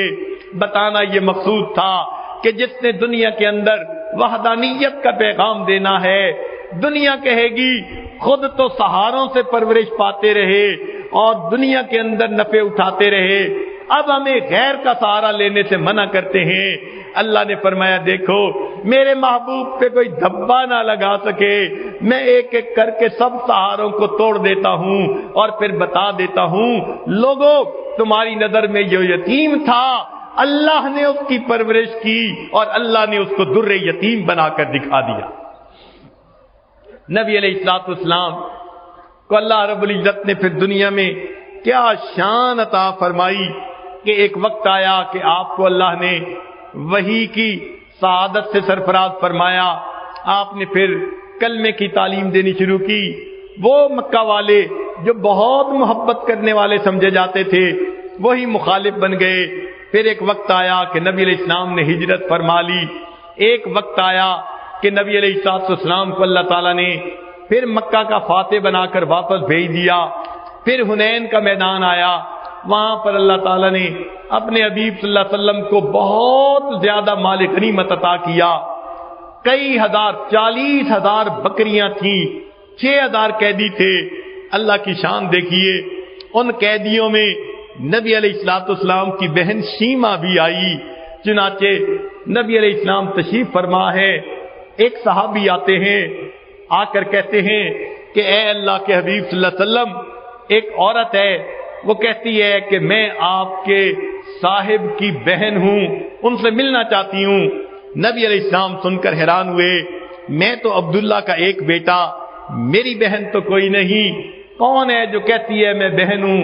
پھر آپ نے فرمایا اچھا اسے آنے دو. شیما اس وقت بہت عمر رسیدہ ہو چکی تھی, وہ آئیں اور کہنے لگیں کہ دیکھیں میں آپ کی دودھ شریک بہن ہوں, آپ کی پرورش حلیمہ سعدیہ نے کی, اور میں آپ کو گود میں لے کے اس وقت لوری دیا کرتی تھی, ربنا ابقی لنا محمدا, اللہ میرے محمد کو, ہمارے محمد کو سلامت رکھنا, باقی رکھنا. میں تو لوریاں دیا کرتی تھی. پھر حلیمہ نے دکھائی کہ دیکھو فلاں جگہ کے اوپر جب آپ کے نئے نئے دانت آئے تھے آپ نے کاٹا بھی تھا اور میرے نشان پڑ گیا تھا. نبی علیہ الصلوۃ والسلام کو یاد آ گیا. آپ نے فرمایا ہاں واقعی بچپن میں ایسا ہوا تھا, تم میری بہن ہو. پھر نبی علیہ الصلوۃ والسلام نے اس کو چادر بچھا کر اوپر بٹھایا, پوچھا میرے پاس رہنا چاہتی ہو, آپ کی کفالت میں کروں گا, جانا چاہتی ہو تو نان نفقہ دے کر بھیج دوں گا. پھر نبی علیہ السلام نے اسے بہت سارا نان نفقہ بھی دیا. وہ کہنے لگی میرے قبیلہ کے لوگ کہیں گے خدا آزاد ہو کے آ گئی, باقیوں کا خیال نہ رکھا. نبی علیہ السلام نے قبیلے کے باقی لوگوں کو بھی آزاد فرما دیا, دنیا کو بتا دیا دیکھو بہن کو اس طرح عزتوں سے روانہ کیا کرتے ہیں. مگر شیما نے یہ بات کہی, میرے بھائی میں جب گود میں لے کر بیٹھتی تھی کہا کرتی تھی ربنا ابقی لنا محمدا, اللہ ہمارے محمد صلی اللہ علیہ وسلم کو باقی رکھنا. میں آپ کی عزتوں کی دعائیں مانگتی تھی, مگر مجھے نہیں پتا تھا ایک وقت آئے گا اللہ آپ کو اتنی عزتیں دیں گے کہ میں بھی قیدی بن کر آپ کے ہاتھوں میں یہاں پہنچ جاؤں گی. اللہ تعالیٰ کے حبیب صلی اللہ علیہ وسلم کو یتیموں سے بہت زیادہ محبت تھی. اللہ تعالیٰ فرماتے ہیں الم یجدک یتیما فآوا, اے میرے حبیب صلی اللہ علیہ وسلم کیا ہم نے آپ کو یتیم پایا اور ہم نے آپ کو ٹھکانہ دیا, کتنا اچھا ٹھکانہ دیا. تو اللہ تعالیٰ نے واقعی آپ کو یتیم پایا, در یتیم بنا دیا. اللہ تعالیٰ نے آپ کو کائنات کا سردار بنا دیا. اللہ تعالیٰ نے آپ کو وہ شان عطا فرمائی کہ خدا اپنی خدائی میں اگر یکتا ہے تو آپ کے پیارے حبیب حضرت محمد صلی اللہ علیہ وسلم اپنی مصطفائی میں یکتا ہے, کوئی اور رحمت للعالمین نہیں ہو سکتا. یہ اللہ تعالیٰ نے اپنے حبیب صلی اللہ علیہ وسلم کو شان عطا فرمائی. نبی علیہ الصلوۃ والسلام کو یتیموں سے کتنی محبت تھی. ایک مرتبہ عید کا دن ہے, نبی علیہ الصلوۃ والسلام اپنے مبارک گھر سے عیدگاہ کی طرف تشریف لے جانے لگے. مکہ مکرمہ کی گلی کے اندر کچھ بچے کھیل رہے تھے, نہائے دھوئے ہوئے تھے, اچھے کپڑے پہنے ہوئے تھے, اور آپ صلی اللہ علیہ وسلم جب قریب سے گزرے سب نے سلام کیا. جب آپ صلی اللہ علیہ وسلم آگے گئے ایک بچے کو دیکھا, کپڑے بھی میلے ہیں, چہرے پہ بھی اداسی ہے, خاموش بیٹھا ہوا ہے. نبی علیہ الصلوۃ والسلام کے بڑھتے قدم رک گئے. آقا صلی اللہ علیہ وسلم نے پوچھا اے بچے تو کون ہے؟ اس نے کہا میں یتیم مدینہ ہوں, میرے والد فوت ہو گئے, اپنے والد کو یاد کر رہا ہوں, وہ زندہ ہوتے مجھے نئے کپڑے لا کے دیتے, میں بھی اچھے کپڑے پہن کے ان بچوں کے ساتھ کھیلتا, میں اپنے والد کو یاد کر رہا ہوں. نبی علیہ الصلوۃ والسلام نے فرمایا اچھا تم میرے ساتھ آؤ. چنانچہ آپ صلی اللہ علیہ وسلم نے اس یتیم بچے کو اپنے ساتھ لیا. آگے جانے کی بجائے آپ صلی اللہ علیہ وسلم واپس اپنے گھر تشریف لائے. سیدہ عائشہ صدیقہ رضی اللہ عنہا کو فرمایا حمیرہ اس چھوٹے بچے کو نہلا دو. ام المومنین نے اس چھوٹے بچے کو نہلا دیا. اتنے میں نبی علیہ السلام نے سیدہ فاطمہ الزہرا رضی اللہ عنہا کو پیغام بھیج دیا کہ حسن کے ہم عمر بچہ ہے, کوئی حسن کا لباس دھلا ہو تو بھیج دو. ادھر سے دھلا ہوا لباس آ گیا, بچے کو نیا لباس پہنا دیا گیا. سیدہ عائشہ رضی اللہ تعالیٰ عنہ نے اس کو تیل لگایا، کنگھی کی، خوشبو لگائی، آنکھوں میں سرما ڈالا، تیار کر دیا۔ اب وہ بچہ نبی علیہ السلام کے ساتھ چلنے کے لیے تیار ہے۔ اللہ کے حبیب صلی اللہ علیہ وسلم اس سے سوال کرتے ہیں، تو اپنے والد کے ساتھ عید پڑھنے جاتا تھا؟ جی میں جاتا تھا۔ وہ کیسے لے کے جاتے تھے؟ میں اپنے والد کے کندھوں پہ سوار ہو کے جاتا تھا۔ نبی علیہ السلام نیچے بیٹھ جاتے ہیں، بچے کو کہا آؤ تم یتیم ہو، میرے کندھوں کے اوپر بیٹھ جاؤ۔ وہ بچہ نبی علیہ السلام کے مبارک کندھوں پر بیٹھ جاتا ہے۔ اللہ کے حبیب صلی اللہ علیہ وسلم اس یتیم بچے کو کندھوں پر بٹھا کر باہر تشریف لاتے ہیں۔ وہ جو بچے باہر کھیل رہے تھے وہ بڑے حیران ہیں، یہ بچہ اکیلا رو رہا تھا، کوئی پوچھتا نہیں تھا۔ اب نبی علیہ السلام اسے لے کر گئے، اب نہایا نظر آ رہا ہے، اچھے کپڑے ہیں، سرما لگا ہوا، خوشبو لگی ہوئی، اور نبی علیہ السلام کے کندھوں پر بیٹھا ہوا ہے۔ تو لڑکوں نے آنکھوں میں اشارے سے پوچھا کیا معاملہ ہے؟ اس یتیم بچے نے دور سے کہا کہ اللہ کے حبیب صلی اللہ علیہ وسلم نے مجھے اپنا بیٹا بنا لیا۔ جب اس نے یہ کہا تو جو بچے تھے ان میں سے ایک بچے نے ٹھنڈی سانس لی اور کہنے لگا کاش میں بھی یتیم ہوتا اور اللہ کے حبیب صلی اللہ علیہ وسلم مجھے بھی اپنا بیٹا بنا لیتے۔ میرے آقا صلی اللہ علیہ وسلم نے انسانیت کو سبق دے دیا۔ لوگوں، اکثر لوگ تو یتیموں کے مال ہڑپ کر جاتے ہیں، یتیموں کے لیے جو ہے وہ ظالم بن جاتے ہیں، لیکن دیکھو میں دنیا میں ہر ایک کے لیے شفقت اور رحمت بن کے آیا ہوں۔ آپ صلی اللہ علیہ وسلم اس یتیم بچے کو لے کر مسجد جو ہے عیدگاہ پہ آتے ہیں۔ آپ صلی اللہ علیہ وسلم ممبر کے اوپر بیٹھے، کتابوں میں لکھا ہے وہ بچہ نیچے تھی جو ہے زمین پر بیٹھنے لگا۔ اللہ کے حبیب صلی اللہ علیہ وسلم نے فرمایا نہیں، آج تو نیچے زمین پر نہیں بیٹھے گا، اوپر ممبر پر میں جہاں بیٹھا ہوں تو میرے ساتھ بیٹھے گا۔ اس بچے کو آپ صلی اللہ علیہ وسلم نے اپنے قریب بٹھا کر پھر درس دیا، فرمایا لوگوں اگر کوئی یتیم بچے کے سر پر شفقت کا ہاتھ رکھتا ہے، سر کے نیچے جتنے بال ہوتے ہیں اللہ اتنے بالوں کے برابر نیکیاں اس بندے کے نام اعمال میں لکھ دیتے ہیں۔ آقا نے اپنا ہاتھ اس یتیم بچے کے سر پر رکھ کر یہ بات سنائی۔ آقا صلی اللہ علیہ وسلم کو یتیموں سے اتنی محبت تھی۔ اللہ تعالی ہمیں بھی غریبوں، مسکینوں، یتیموں کے ساتھ سچی محبت عطا فرمائے اور دنیا میں نبی علیہ الصلوۃ والسلام کے خلق کا نمونہ بن کر رہنے کی توفیق عطا فرمائے۔ میرے آقا دنیا میں آئے تو دنیا کے اندر دعائیں پوری ہو گئیں۔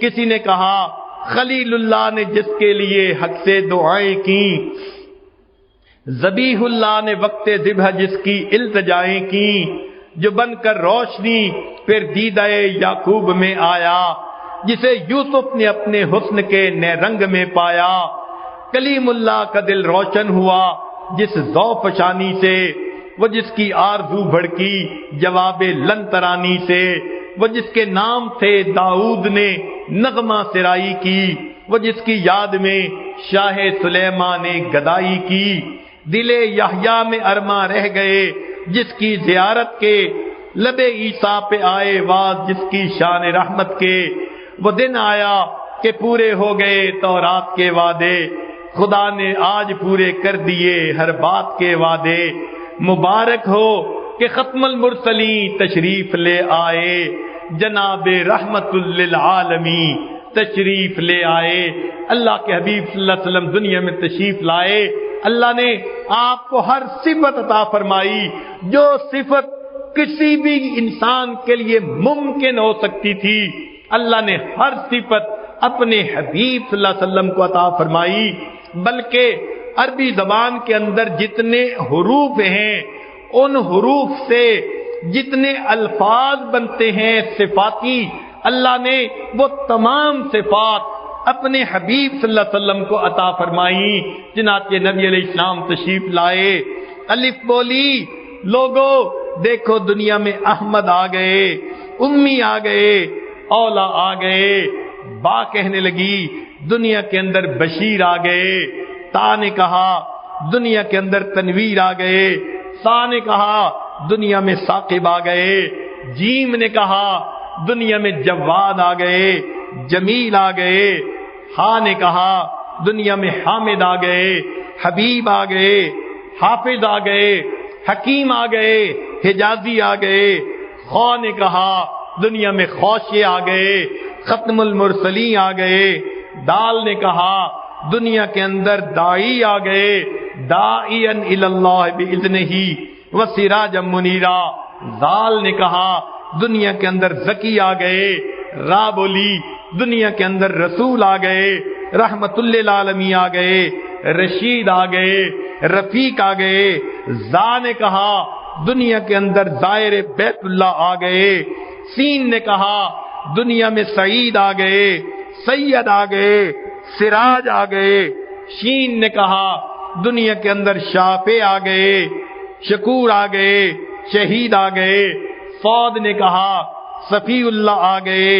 ضاد نے کہا دنیا کے ضامن آ گئے. طا نے کہا طیب آ گئے، طاہر آ گئے، طہ آ گئے. ظا نے کہا دنیا میں ظاہر آ گئے. عین بولی دنیا میں عبداللہ آ گئے، عزیز آ گئے، عادل آ گئے. غین نے کہا دنیا کے اندر غیور آ گئے. فا بولی دنیا میں فاتح آ گئے. قاف نے کہا دنیا میں قاسم آ گئے، قاری آ گئے، قدی آ گئے. چھوٹی کاف بولی دنیا میں کامل آ گئے، کفیل آ گئے، صاحب کوثر آ گئے. لام نے کہا دنیا کے اندر لعیق آ گئے. میم بولی دنیا کے اندر محمد آ گئے، محمود آ گئے، مدثر آ گئے، مزمل آ گئے، مصطفیٰ آ گئے، منصور آ گئے. نون نے کہا دنیا کے اندر نذیر آ گئے، ناشر آ گئے، ناصر آ گئے. واو بولی دنیا کے اندر وکیل آ گئے، ولی آ گئے. ہاں کہنے لگی دنیا کے اندر ہادی آ گئے، ہاشمی آ گئے. حمزہ نے کہا دنیا کے اندر اول آ گئے، آخر آ گئے، امین آ گئے. یا باقی رہ گئی تھی، کہنے لگی سنو لوگو دنیا کے اندر یاسین آ گئے، دنیا کے اندر یتیم آ گئے، جس کے بارے میں اللہ فرماتے ہیں الم یجد کا یتیمن فآوا. اے میرے حبیب صلی اللہ علیہ وسلم ہم نے آپ کو یتیم پایا، ہم نے آپ کو ٹھکانہ دیا. دیکھیے جتنے حروف ہیں ان حروف سے جتنی خصوصیتیں بنتی ہیں، صفاتی نام بنتے ہیں، اللہ نے سب صفات اپنے حبیب صلی اللہ علیہ وسلم کو عطا فرما دی. میں سلام کرتا ہوں اس ہستی کی عظمت کو جس کو ہم نے دنیا میں قائد مانا ہے، وہ احمد مجتبی محمد صلی اللہ علیہ وسلم جنہوں نے انسانیت کو تکریم انسانیت کا درس دیا، جو رحمت بن کر دنیا میں تشریف لائے. اللہ تعالی ہمیں اپنے ظاہر کو ان کی سنتوں سے سجانے کی توفیق عطا فرمائے اور ان کی تعلیمات کے مطابق پوری زندگی گزارنے کی توفیق عطا فرمائے. وآخر دعوانا ان الحمدللہ رب العالمین. ابھی دعا سے پہلے ہم اس مراقبہ کی تھوڑی دیر مشق کر لیں. سارے لوگ جہاں بیٹھے ہیں یا کھڑے ہیں تھوڑی دیر اپنی ظاہر کی آنکھوں کو بند کر دیں، من کی آنکھوں کو کھول لیں. ظاہری آنکھیں بند کر لیجئے سب حضرات. اپنے دامان شفاعت میں چھپا رکھنا، میرے سرکار میری بات بنائے رکھنا. اپنے دامان شفاعت میں چھپائے رکھنا، میرے سرکار میری بات بنائے رکھنا. آپ کی یاد ستاتی ہے تو رو لیتے ہیں، اپنی یادوں کے ہمیں روگ لگائے رکھنا. میں نے مانا کہ گناہ گار ہوں پر آپ کا ہوں. میں نے مانا کہ گناہ گار ہوں پر آپ کا ہوں. اس گناہ گار سے سرکار نبھائے رکھنا. میں نے مانا کہ گناہ گار ہوں پر آپ کا ہوں. اس گناہ گار سے سرکار نبھائے رکھنا. ذرائے خاک کو خورشید بنانے والے. ذرائے خاک کو خورشید بنانے والے. خاک ہوں میں مجھے قدموں سے لگا رکھنا. ذرائے خاک کو خورشید بنانے والے. خاک ہوں میں مجھے قدموں سے لگائے رکھنا.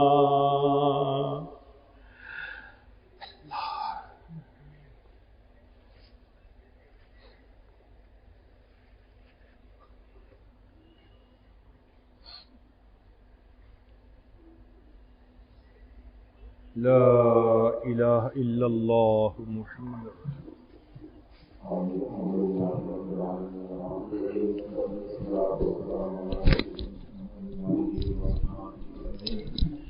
اللهم ربنا آتنا في الدنيا حسنة وفي الآخرة حسنة وقنا عذاب النار. ربنا ظلمنا أنفسنا وإن لم تغفر لنا وترحمنا لنكونن من الخاسرين. ربنا لا تزغ قلوبنا بعد إذ هديتنا وهب لنا من لدنك رحمة إنك أنت الوهاب. ربنا لا تؤاخذنا إن نسينا أو أخطأنا. ربنا ولا تحمل علينا إصرا كما حملته على الذين من قبلنا. ربنا ولا تحملنا ما لا طاقة لنا به. واعف عنا واغفر لنا وارحمنا أنت مولانا فانصرنا على القوم الكافرين. اللهم إنك عفو كريم تحب العفو فاعف عنا. اللهم إنك عفو كريم تحب العفو فاعف عنا. اللهم إنك عفو كريم تحب العفو فاعف عنا يا كريم يا كريم يا كريم. اے کریم پروردگار، اندھیری رات کا وقت ہے، دنیا کے بادشاہوں نے اپنے دروازے بند کر رکھے ہیں، تیرا در اب بھی کھلا ہے. تیرے فقیر بندے تجھے منانے کے لیے جمع ہو چکے ہیں. اللہ ہم سب کے گناہوں کو معاف فرما، سب کی خطاؤں کو معاف فرما. اللہ ہماری پریشانیوں کو ختم فرما، ہماری نیک تمناؤں کو پورا فرما.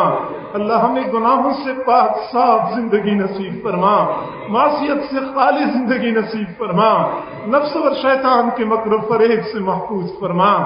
الہ العالمین، ہم گناہ کرتے کرتے مزید تنگ آ چکے ہیں، چھٹکارا چاہتے ہیں. اللہ ہمیں گناہوں سے چھٹکارا عطا فرما. اے اللہ، شیطان ظالم نے ہمیں گمراہ کرنے کی قسمیں کھائی ہیں، اللہ اس کو ہم سے دفع دور فرما. اللہ جس طرح تو نے آسمان کو زمین پہ گرنے سے روکا ہوا ہے، شیطان کو ہمارے اوپر مسلط ہونے سے روک دیجئے۔ اللہ ہم کمزور ہیں، یہ قوی ہے، اللہ ہمارے اوپر غالب رہتا ہے، کمزوروں کا ساتھ دے دیجئے، کمزوروں کا ساتھ دے دیجئے، گناہوں سے پاک صاف زندگی نصیب فرما۔ اللہ ہمارے لیے گناہوں سے بچنا مشکل ہے، تیرے لیے تو بچانا آسان ہے، ہمیں گناہوں سے بچا لیجئے، اللہ بچا لیجئے۔ اے کریم پروردگار، ہم کب تک تجھ سے دور بھٹکتے پھریں گے؟ ہمیں اپنا قرب نصیب فرما، ہمیں اپنی محبت نصیب فرما، اپنی معرفت نصیب فرما۔ کلمہ پڑھتے پڑھتے ہماری زندگی گزر گئی لیکن ایمان کی حلاوت نہ پا سکے، ہمیں ایمان کی حلاوت نصیب فرما، سجدوں کا سرور عطا فرما، مناجات کی لذت نصیب فرما۔ اے کریم پروردگار، ہم کب تک یہ بے ذوق سجدے کرتے رہیں گے؟ کھڑے نماز میں ہوتے ہیں، دل و دماغ حاضر نہیں ہوتے، اللہ ہمیں نمازوں کی حضوری نصیب فرما، خضوع والی نماز عطا فرما۔ کریم پروردگار، ہمارے دلوں میں اپنی محبت کا ایک قطرہ ٹپکا دیجئے، ہمیں اپنا دیوانہ بنا دیجئے، اپنا مستانہ بنا دیجئے، اللہ غیر سے بیگانہ بنا دیجئے۔ اے کریم آقا، تیری کریمی کا واسطہ، اے رحیم آقا تیری رحیمی کا واسطہ، اے جواد پروردگار تیرے جود و سخا کا واسطہ، اللہ تو سخی ذات ہے، تجھے سخاوت سجتی ہے، بخل نہیں سجتا۔ اے اللہ، اتنے بندے کسی دنیا کے سخی کے پاس چلے جاتے، وہ بھی خالی ہاتھ نہ لوٹاتا، تو زمین و آسمان کے خزانوں کا مالک ہے، اپنے بندوں کو خالی ہاتھ نہ لوٹا۔ سخاوتوں کا مظاہرہ فرما دیجئے، رحمتوں کے دروازے کھول دیجئے، خالی جھولیاں بھر دیجئے میرے مولا، خالی جھولیاں بھر دیجئے۔ اے کریم پروردگار، ہمیں اپنے در سے خالی ہاتھ نہ لوٹا۔ دنیا کی بھیک مانگنے والے ایک در سے خالی ہاتھ چلے جائیں، ان کے اوپر تو کوئی حسرت نہیں، وہ اگلے در پہ چلے جائیں گے۔ مسئلہ تو ہمارا ہے، ہمارے سامنے کوئی دوسرا در نہیں، اللہ تیرے در کے سوا ہمارے سامنے کوئی دوسرا در نہیں۔ ہم مانگے تو کس سے مانگیں، جائیں تو کہاں جائیں؟ اللہ ہمیں اچھی طرح پتا ہے، جو تیرے در سے دھتکارا گیا اس کو کہیں جائے پناہ نہیں ملتی۔ اللہ دھتکار نہ دیجیے، اے کریمہ کا دھتکار نہ دیجیے، اللہ دھتکار نہ دیجیے۔ اللہ گداگر جمع ہو چکے ہیں، بھکاری جمع ہو چکے ہیں، رحمتوں کی بھیک مانگ رہے ہیں، اللہ دھتکار نہ دیجیے، محروم نہ فرما، محروم نہ فرما۔ اے کریم پروردگار، ایک مرتبہ محبت کی نگاہ ڈال دیجیے، اللہ ایک مرتبہ رحمت کی نگاہ ڈال دیجیے۔ تیرے ایک نگاہ کی بات ہے، میری زندگی کا سوال ہے، اللہ تیری نیم نگاہ سے ہماری بگڑی بن جائے گی، بگڑی بنا دیجیے، رحمتوں کا مظاہرہ فرما دیجیے۔ اللہ تجھے اپنے رحمت کرم پہ بڑا ناز ہے، قرآن پاک میں بار بار کہتا ہے میں رحیم ہوں، میں کریم ہوں۔ اللہ تو دکھا دیجیے تو کیسے رحیم و کریم ہے، گناہوں پہ قلم پھیر دیجیے، پہاڑوں جتنا بوجھ ہلکا کر دیجیے، اللہ ہلکا کر دیجیے۔ اے کریم آقا، ہمارے بوجھ کو ہلکا کر دیجیے۔ اللہ ہم اتنی کمزور ہیں، ہم سے دنیا کی گرمی برداشت نہیں ہوتی، جہنم کی گرمی ہم کیسے برداشت کریں گے؟ اللہ ہم نادان ہیں، گناہوں میں لدڑے ہوئے ہیں۔ دنیا میں دیکھا ہے بچہ گندگی میں لدڑا ہوا ہوتا ہے، ماں اس سے نفرت نہیں کرتی، پھینک نہیں دیتی، وہ سمجھتی ہے اگرچہ نادان ہے لیکن بچہ تو میرا ہے، اس کو صاف کر کے سینے سے لگا دیتی ہے۔ ہم سر کے بالوں سے لے کے پاؤں کے ناخنوں تک گناہوں میں لتڑے ہوئے ہیں۔ اللہ ہماری نگاہیں آلودہ ہیں، زبان گناہوں کی میل سے میلی ہے، اللہ ہمارے ہاتھ پاؤں گناہوں میں گندے ہیں۔ اے کریم آقا، ہم سے نفرت نہ فرما، ہم سے نفرت نہ فرما، محبوب کا امتی سمجھتے ہوئے ہمیں صاف کر دیجئے، رحمتوں سے دھو دیجئے، پھر ہمیں کریم کر دیجئے۔ اے کریم پروردگار، دھتکار نہ دیجئے، اللہ ایک مرتبہ محبت کی نگاہ ہماری اوپر ڈال دیجئے۔ اللہ وہ محبت کی نگاہ جو تو نے بشر حافی کے اوپر ڈالی تھی، دنیا کے شراب خانے میں مست تھا، اللہ تیری محبت کی نگاہ پڑ گئی، تو نے ان کو اپنا دیوانہ بنا دیا۔ اللہ وہ فضیل بن عیاض جو کہ ڈاکوؤں کا سردار تھا، تو نے ولیوں کا سردار بنا دیا۔ اللہ وہ جنید بغدادی جو کہ دنیا کا پہلوان تھا، تیری محبت کی نگاہ پڑ گئی، تو نے روحانیت کا پہلوان بنا دیا۔ ایک غریب آقا وہ عمر جو تیرے محبوب کی قتل کے ارادے سے گھر سے نکلے تھے، اے اللہ وہ تو ہدایت کے طلبگار بھی نہیں تھے، ہاتھ میں ننگی تلوار نکل کے ارادے کچھ اور تھے، اللہ تیری محبت کی نگاہ پڑ گئی، تو نے ان کو فاروق اعظم بنا دیا، مرادی مصطفیٰ بنا دیا۔ اللہ جو ہدایت کے طلبگار نہ ہو تو ان کو کہاں سے کہاں تک پہنچا دیتا ہے، ہم تو تجھے بنانے کے لیے در در کی ٹھوکریں کھا رہے ہیں۔ اللہ ہمیں اپنا بنا لیجئے، ہماری اوپر بھی محبت کی نگاہ ڈال دیجئے، ہمیں بھی ہدایت عطا فرما دیجئے، گناہوں سے پاک صاف زندگی نصیب فرما، ہمیں امتحانات سے بچا لیجئے، آزمائشوں سے بچا لیجئے۔ اے اللہ امتحان تو اس سے لیتے ہیں جو پاس ہونے کا دعویٰ کرتا ہو، اللہ ہم تو فیل ہونے کا اعتراف کر رہے ہیں، اللہ امتحانات سے بچا لیجئے، اللہ بچا لیجئے۔ اے کریم پروردگار ہم تو اعترافی مجرم ہیں، اللہ اعتراف کر رہے ہیں، اللہ بچا معاف کر دیجئے، معاف کر دیجئے۔ اللہ ہم تیرے غلام، ہمارے ابا و اجداد تیرے غلام تھے، اللہ ہم تو جدی پشتی تیرے غلام ہے، اللہ خصوصی رعایت فرما دیجئے، خصوصی رعایت فرما دیجئے، نسل در نسل تیری بندگی میں گزار رہی، اللہ خصوصی رعایت فرما دیجئے، اپنا بنا لیجئے، اپنی یاد والا بنا لیجئے، ہماری نگاہوں کو پاک فرما، دل و دماغ کے خیالات کو درست فرما۔ اے کریم پروردگار ہم نے دو چہرے بنائے ہوئے ہیں، ایک چہرہ دنیا والوں کو دکھانے کے لیے ہے، ایک ہمارا اصل چہرہ ہے، ہمارا سب کچھ تیرے سامنے کھلی کتاب کی مانند موجود ہے۔ اللہ ہم تجھے تو دھوکہ نہیں دے سکتے، تیرے سامنے جھوٹ نہیں بول سکتے، اے اللہ سب کچھ تیرے سامنے ہے، ہمارے پاس گناہوں کے سوا کچھ بھی نہیں ہے۔ اللہ ہم تیرے سامنے کیا پیش کریں، نسبتیں ہیں تیرے محبوب کے ساتھ، تیرے محبوب کی امتی ہیں، ہم تجھے ان نسبتوں کا واسطہ دیتے ہیں۔ اللہ ہمارے گناہوں کو نہ دیکھ، گنبد خضرا کو دیکھ لیجئے، گنبد خضرا کو دیکھ لیجئے، اللہ ہمیں اپنا بنا لیجئے، اللہ اپنا بنا لیجئے، گناہوں سے پاک صاف زندگی نصیب فرما۔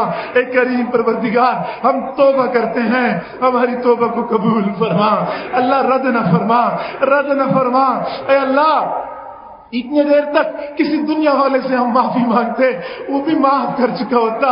اللہ کوئی بیٹا اپنی ماں سے اتنی معافی مانگ لے، اللہ وہ ماں بھی معاف کر لیتی ہے، تو ماں سے 100 گنا زیادہ محبت کرنے والا ہے۔ اللہ معاف فرما دیجئے، معاف فرما دیجئے، اللہ تم مان جا، اللہ اب تو مان جا، اللہ اب تو مان جا، اللہ راضی ہو جا، اے اللہ راضی ہو جا، اے اللہ راضی ہو جا۔ اللہ اگر تو راضی نہ ہوا شیطان خوش ہو جائے گا، وہ کہے گا اچھا ہو گیا، اتنی دیر تک بیٹھے بھی رہے کچھ ملا بھی نہیں۔ اللہ شیطان تیرا بھی دشمن ہے، ہمارا بھی دشمن ہے، اللہ اس کو ہمارے اوپر خوش ہونے کا موقع نہ عطا فرما، اللہ اس کو ذلیل کر دیجئے، ذلیل کر دیجئے، اللہ سارے مجمع کی مغفرت کا فیصلہ فرما دیجئے۔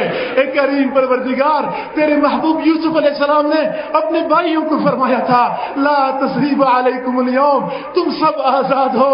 اللہ تیرے محبوب صلی اللہ علیہ وسلم نے فتح مکہ کے موقع پہ اللہ اپنے قریش بھائیوں سے فرمایا تھا لا تثریب علیکم اليوم، اللہ آج تو اپنے بندوں کے بارے میں فرما دیجئے لا تثریب علیکم اليوم اذهبوا انتم الطلقاء، تم سب آزاد ہو۔ اللہ آزادی کا اعلان فرما دیجئے، اعلان فرما دیجئے۔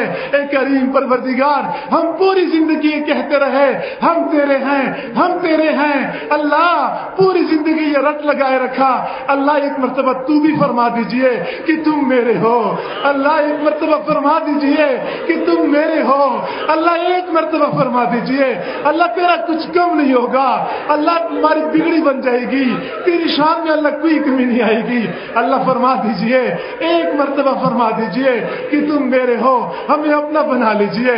اے کریم پروردگار ہمیں اپنے محبوب صلی اللہ علیہ وسلم کی سچی محبت نصیب فرما، ان کی سنتوں کی سچی محبت نصیب فرما، ایک ایک سنت پہ مرنے مٹنے والا بنا، سر کے بالوں سے لے کے پاؤں کے ناخنوں تک ان کی سنتوں کے نور سے منور فرما۔ اے کریم پروردگار، ہم اس زمانے میں پیدا ہوئے کہ ہم تیرے محبوب کی زیارت نہ کر سکے، اللہ ہم دعا کرتے ہیں ان کے ہاتھوں حوض کوثر کا جام ضرور نصیب فرما۔ اے اللہ، کتابوں میں پڑھا ہے تیرے محبوب نے فرمایا ہے کتنے لوگ ایسے ہوں گے حوض کوثر پہ آئیں گے، فرشتے ان کو ایسا ہنکائیں گے جیسا کہ بھٹکے ہوئے اونٹوں کو ہنکایا جاتا ہے، قریب نہیں آنے دیا جائے گا۔ اللہ اس بدبختی سے بچا لیجیے، اس محرومی سے بچا لیجیے۔ اللہ دنیا میں محبوب کا دیدار نہ کر سکے، آخرت میں تو دیدار عطا فرما دیجیے۔ اے اللہ، وہ چہرہ جسے تو نے والضحیٰ فرمایا، اس چہرے کا دیدار عطا فرما۔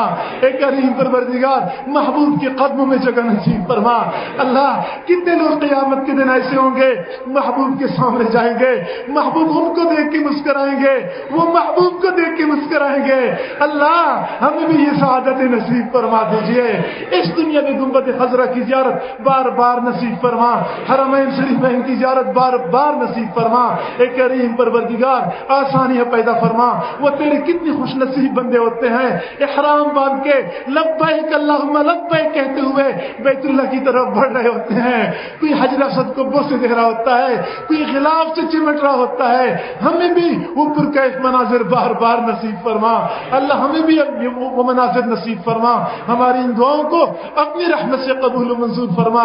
حاضرین سب کی پریشانیوں کو ختم فرما، سب کی نیک تمناؤں کو پورا فرما، بے روزگاروں کو روزگار عطا فرما، بے اولادوں کو اولاد عطا فرما، بے گھروں کو اپنے گھر عطا فرما، جن کی رزق کی تنگی ہے ان کی تنگیوں کو دور فرما، جو پریشان حال ہیں ان کی پریشانیوں کو ختم فرما، جو مصائب و آلام کا شکار ہیں ان کو مصائب و آلام سے چھٹکارا عطا فرما، جو بیمار ہیں یا جن کے گھروں کے اندر بیمار ہیں اللہ ان کو شفا نصیب فرما، شفا کاملہ عاجلہ مستمر عطا فرما، سب کو سکون اور چین کی دولت سے مالا مال فرما۔